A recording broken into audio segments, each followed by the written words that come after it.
Bismillahirrahmanirrahim. Assalamualaikum warahmatullahi wabarakatuh. Kembali lagi di pelajaran ilmu pengetahuan alam kelas 8, materi tentang sistem pernapasan pada manusia bab kedua. Ya, kita lanjut bab kedua tentang sistem pernapasan pada manusia. Oke. Sistem pernapasan manusia itu ya meliputi nanti ada organ pernapasan beserta fungsinya. Nah, yang pertama adalah struktur dan fungsi sistem pernapasan pada manusia. Tiap makhluk hidup yang membutuhkan oksigen mempunyai organ-organ pernapasan. Sistem pernapasan manusia meliputi organ-organ pernapasan ya dan juga mekanisme dari organ-organ pernapasan tersebut. Yang pertama adalah organ pernapasan beserta fungsinya. Organ pernapasan pertama yang mudah sekali kita lihat, yang pertama adalah hidung. Hidung ya, ini adalah tempat pertukaran langsung udara dari dalam tubuh keluar dan ada udara yang masuk ke dalam tubuh. Udara yang masuk ke dalam tubuh yaitu oksigen ya. Yang paling pertama terlihat adalah hidung ya, hidung kita. Yang kedua dari hidung nanti ada yang namanya tekak atau paring. Paring itu adalah sambungan antara rongga hidung dengan batang tenggorokan. Nanti ada dua ya, ada tenggorokan untuk pernapasan dan ada yang namanya kerongkongan untuk makan. Nanti di sistem pencernaan itu ada mulut, ada kerongkongan. Di sistem pernapasan, di sistem pencernaan itu ada mulut dan kerongkongan. Nah, kalau di sistem pernapasan ada hidung dan tenggorokan. Nah, di sini ada faring. Faring itu adalah tekak, adalah persambungan antara rongga hidung dengan tenggorokan. Oke. Yang C nanti ada pangkal tenggorokan, laring. Terus ada batang tenggorokan,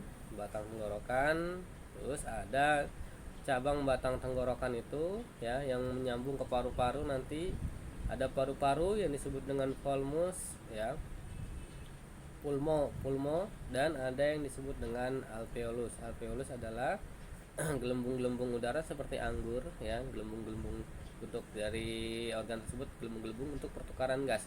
Yang nanti pertukaran gas antara gas oksigen dan karbon dioksida terjadi di alveolus. Oke, itu adalah organ-organ pernapasan beserta fungsinya. Yang pertama adalah hidung untuk pertukaran udara, ada batang tenggorokan untuk memasukkan udara ke dalam paru-paru, ada pangkal tenggorokan, ada batang tenggorokan, ada cabang batang tenggorokan. Cabang batang tenggorokan itu adalah tenggorokan yang dari atas ke bawah dia bercabang. Nah, cabangnya itu masuk ke paru-paru kanan, paru-paru kiri. Nah, nanti di paru-paru kiri itu ada alveolus ya, tempat pertukaran udara. Oke. Yang kedua adalah mekanisme pernapasan pada manusia. Ya. Pernapasan adalah pertukaran gas oksigen ya dan gas karbon dioksida. Nah, nanti pernapasan ini ada pernapasan eksternal, pernapasan luar, dan ada pernapasan internal, pernapasan dalam.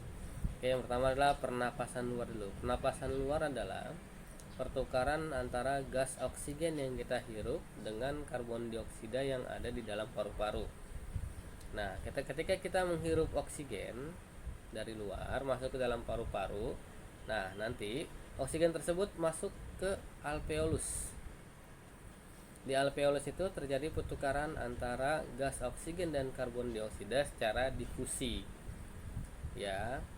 Nah, nanti ya, karena oksigen yang masuk ke dalam paru-paru dalam alveolus melalui rongga hidung, tenggorokan terus sampai ke paru-paru itu memiliki tekanan parsial lebih besar dari gas karbon dioksida yang ada di alveolus, maka oksigen itu masuk dan karbon dioksidanya keluar. Nah, disinilah nanti oksigen itu akan masuk ke dalam darah melalui protein darah ya, yang disebut dengan hemoglobin. Nanti oksigen berpadu dengan hemoglobin menjadi HbO2, hemoglobin oksigen. Nah, setelah itu baru nanti terjadi ya pernapasan internal di mana dalam tubuh. Bagaimana prosesnya? Ketika darah yang di alveolus sudah menampung atau sudah bergabung hemoglobinnya dengan oksigen, maka darah tersebut akan masuk ke dalam seluruh tubuh.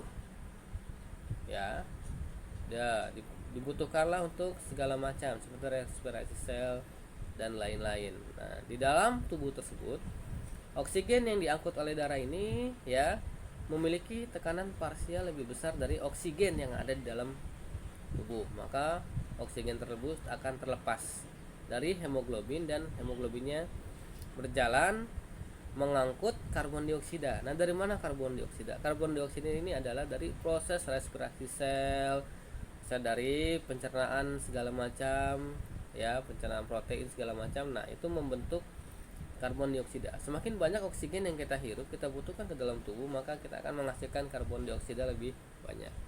Nah, setelah semuanya itu, setelah respirasi sel segala macam ya, pencernaan sel segala macam di dalam tubuh ya, mencerna segala macam protein segala macam. Nah, itu hasil pembakarannya, hasil prosesnya adalah karbon dioksida. Nah, karbon dioksida itu nanti akan diangkut lagi oleh darah ya, darah.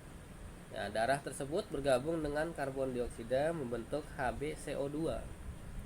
Tadi dari luar mengangkut oksigen ke paru-paru, dari paru-paru darah mengangkut oksigen menjadi HbO2, hemoglobin oksigen. Nah, setelah dalam tubuh oksigennya terlepas ya, terus ada kegiatan di dalam tubuh ya, berbagai macam tuh proses pencernaan sel dan segala macam, terbentuklah karbon dioksida. Nah, karbon dioksida ini mengikat ke darah, ke hemoglobin menjadi HbCO2, hemoglobin karbon dioksida. Nah, dari seluruh tubuh itu, oksigen darah yang mengandung karbon dioksida ini akan kembali lagi ke dalam paru-paru. Nah, di dalam paru-paru ini nanti oksigen karbon dioksida yang dibawa dari seluruh tubuh ini akan bertemu lagi dan bertukar lagi dengan karbon dioksida secara difusi, pertukarannya secara difusi langsung ya, ditukar ya. Nah, secara difusi tadi ya, karena tekanan, sekali lagi, tekanan oksigen dari luar itu tekanan parsialnya lebih besar dari karbon dioksida, maka karbon dioksida terlepas dan keluar. Seperti itu ya, kita menghirup oksigen dan mengeluarkan karbon dioksida. Betul prosesnya ya, oke.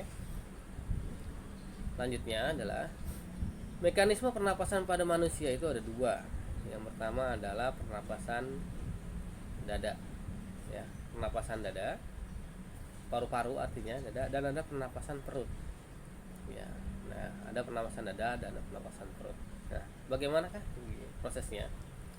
Pernapasan dada ini terjadi apabila ketika kita menghirup udara, rongga dada kita mengembang ya, lalu tulang antar rusuk pada paru-paru itu juga berkontraksi, mengembang. Misalnya ini paru-paru ya, kita bernapas, kita merenggangkan rongga dada membesar, maka otomatis di dalam paru-paru tersebut ya, di sini ini rongganya membesar, tekanannya kecil, kanan udaranya kecil, artinya udaranya kosong, maka oksigen masuk ke dalam paru-paru. Nah, itu adalah proses inspirasi ya, proses yang pertama ya. Nah, selanjutnya adalah proses ekspirasi, keluarkan lagi, kita menghirup, keluarkan lagi. Nah, ketika rongga dada ini sudah penuh oleh oksigen ya, maka rongga dada akan mengecil lagi, oksigen masuk ke dalam tubuh melalui darah. Nah, dari rongga inilah nanti akan keluar karbon dioksida. Rongga dada membesar, volume pada rongga dada mengecil, udara masuk ke paru-paru. Nah, seperti itu ya. Ketika penuh, rongga dadanya menutup, relaksasi, maka tekanan di dalam rongga dada menjadi besar dan udara keluar, seperti itu ya. Itu adalah rongga pernapasan dada. Nah, kalau pernapasan perut, di perut ini ada diafragma. Ketika kita bernapas menggunakan perut, diafragma ya, diafragma kita ini ya, pada perut ini akan mendatar, rongga dada membesar, udara masuk. Ketika kita ekspirasi mengeluarkan udara, nah paru-paru mengecil, diafragmanya naik, maka udara akan keluar, seperti itu. Itu adalah pernapasan dada dan pernapasan perut. Mekanismenya ada di buku ya, nanti bisa kalian lihat. Yang ketiga adalah volume udara pernapasan Ya, volume udara pernapasan adalah jumlah udara pernapasan yang keluar masuk melalui sistem pernapasan. Ada udara yang keluar masuk melalui sistem pernapasan. Ya. Sini, volume udara pernapasan dibedakan menjadi beberapa macam. Yang pertama adalah volume tidal. Volume tidal ini ya adalah volume yang normal, yang biasa adalah 500 ya. 500 cc ya, atau mililiter udara. Nah, yang kedua adalah volume cadangan inspirasi. Ya. Volume cadangan inspirasi pernapasan adalah mengambil udara adalah 1500. Volume cadangan ekspirasi yang ketiga adalah 1500.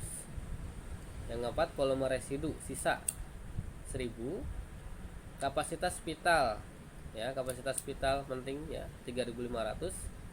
Dan kapasitas total paru-paru, artinya udara yang dapat dihirup oleh paru-paru secara total itu adalah 4500 ya cc atau mililiter udara. Oke, sekali lagi nanti ada yang namanya volume udara pernapasan dibedakan menjadi 6. Yang pertama adalah volume tidal, kedua volume cadangan inspirasi, yang ketiga volume cadangan ekspirasi, keempat volume residu atau sisa, kelima kapasitas vital, keenam adalah kapasitas total paru-paru.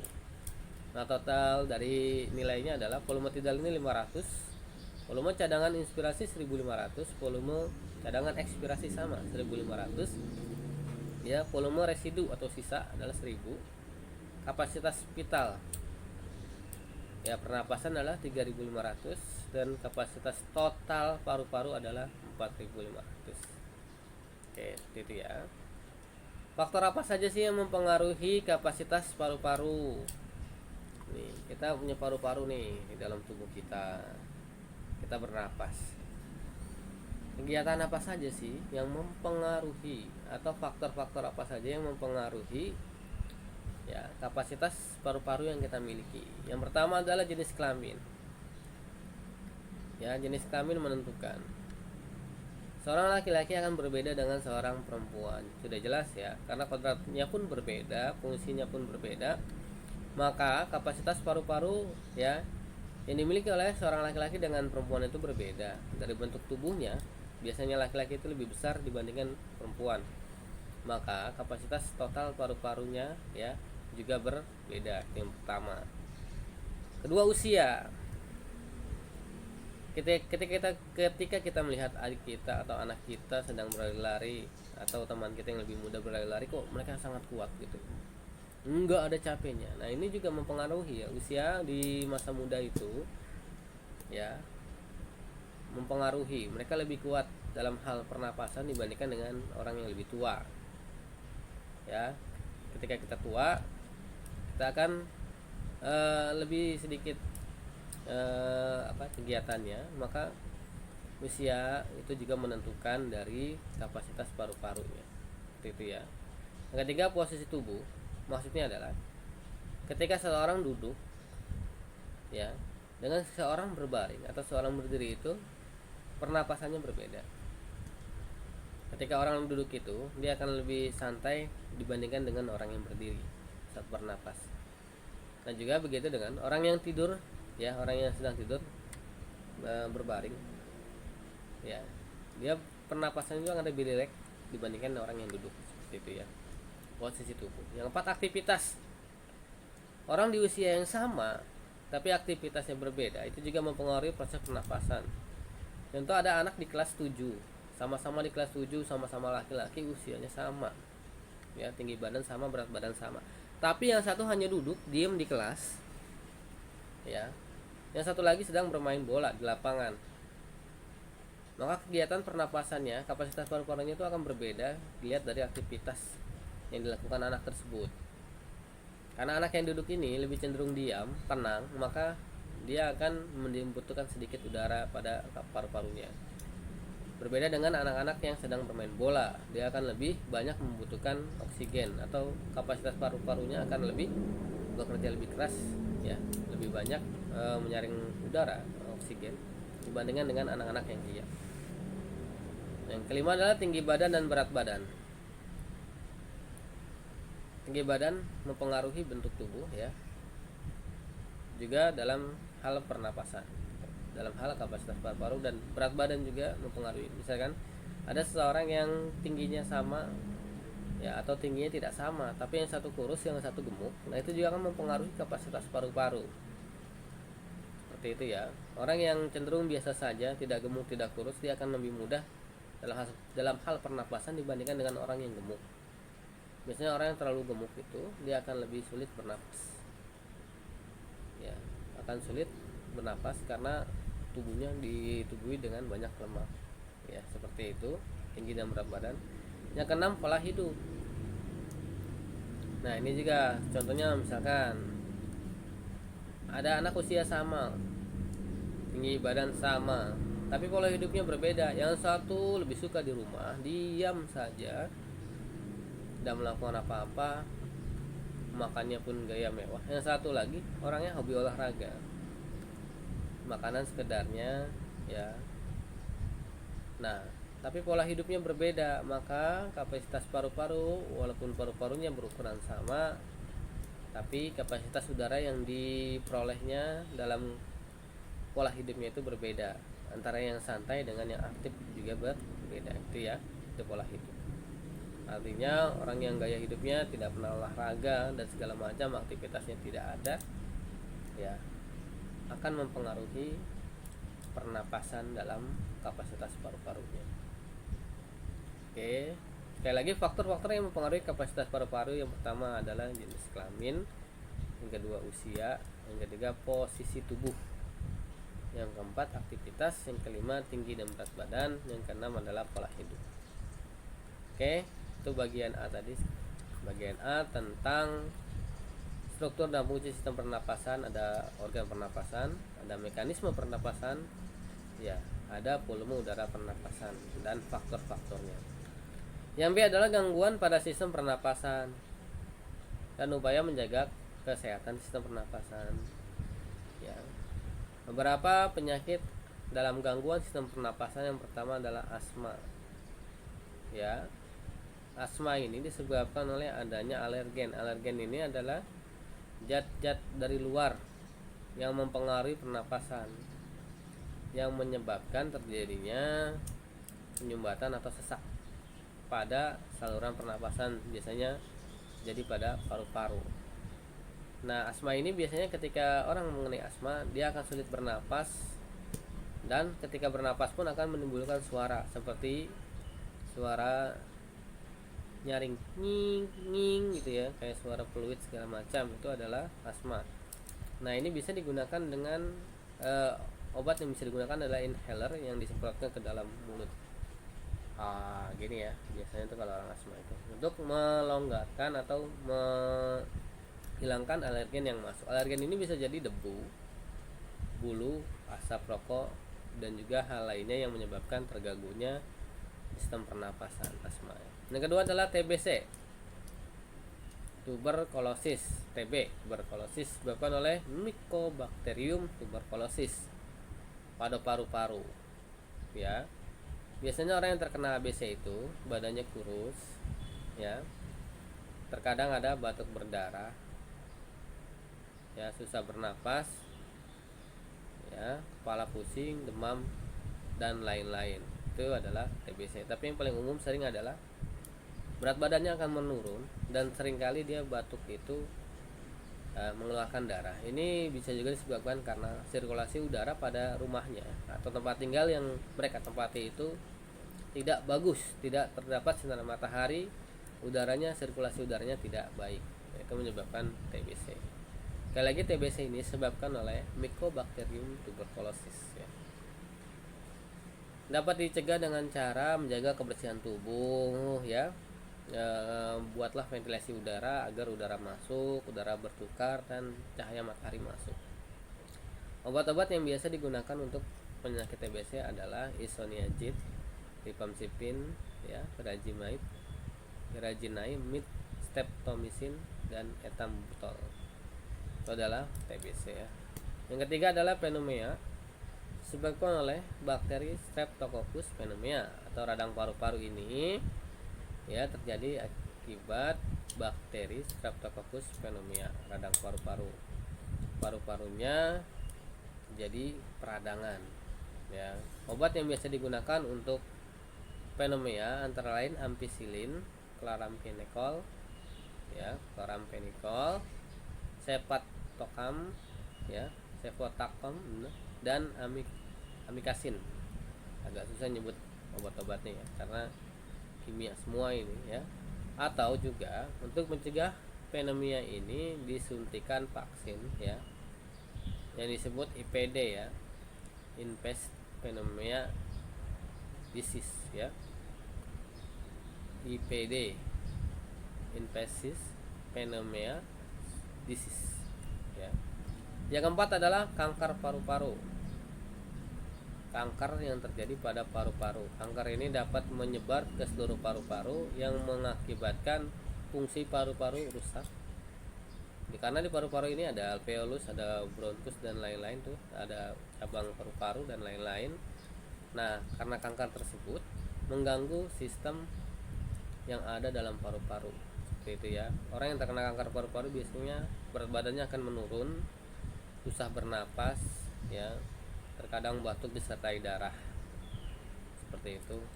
Kadang diare juga mempengaruhi ya, karena terjadinya kanker paru-paru tersebut.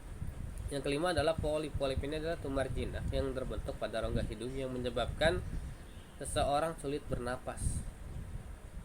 Ya, polip ini menutup rongga hidung ya, sehingga seseorang sulit bernapas. Seperti itu ya. Yang keenam adalah asfiksi, gangguan pengangkutan oksigen. Ya, asfiksi ini oksigennya terganggu. Ketika kita menghirup udara, nyata udaranya ini tidak terserap dalam tubuh kita. Oksigen yang kita hirup ini tidak masuk dalam tubuh kita karena adanya asfiksi ini. Ya. Ini nanti ada obatnya yang membantu untuk merangsang ya, paru-paru ini darah yang mengangkut oksigen. Yang ketujuh adalah adenoid, penyempitan saluran pernapasan. Yang kedelapan ada emfisema, elastisitas alveolus hilang. Nah, alveolus ini kan gelembung-gelembung udara yang terjadi ya, yang terdapat pada paru-paru, tempat terjadinya pertukaran udara oksigen dan karbon dioksida secara difusi. Dia berbentuk elastis seperti buah-buah anggur. Nah, ketika elastisitasnya hilang, maka di situ dinamakan penyakit emfisema. Ketika elastasitasnya hilang, itu akan repot. Contohnya seperti ketika kita naik motor, shock motor kita sudah tidak elastis, sudah tidak bagus, maka rasanya akan keras ya, dung gitu. Nah, itu juga seperti itu. Karena elastisitas pada alveolus hilang, maka kemampuan dalam pertukaran udaranya pun akan terganggu, seperti itu ya. Itu adalah emfisema pada penyakit saluran kehilangan elastisitas pada alveolus. Ini adalah gangguan pada sistem pernapasan dan upaya menjaga kesehatan sistem pernapasan ya. Itu dia. Tadi ada 8, ada asma, ada TBC, ada pneumonia, ada kanker paru-paru, ada polip, ada asfiksi, ada adenoid dan emfisema. Itu ya, itu adalah gangguan sistem pernapasan. Nah, inilah materi ya, atau materi pertemuan keempat untuk hari Selasa 2 Februari 2021, ilmu pengetahuan alam kelas 8 bab 2 sistem pernapasan pada manusia. Nanti minggu depan kita akan bertemu di pertemuan kelima atau materi kelima bab ketiga nanti ya. Bab ketiga nanti tentang sistem ekskresi pada manusia, gitu ya. Itulah yang dapat saya sampaikan pada hari ini. Kurang lebihnya mohon maaf. Tetap jaga kesehatan, gunakan masker ketika keluar, tetap jaga jarak ya, dan hindari kerumunan. Sekian dari saya, kurang lebihnya mohon maaf. Assalamualaikum warahmatullahi wabarakatuh.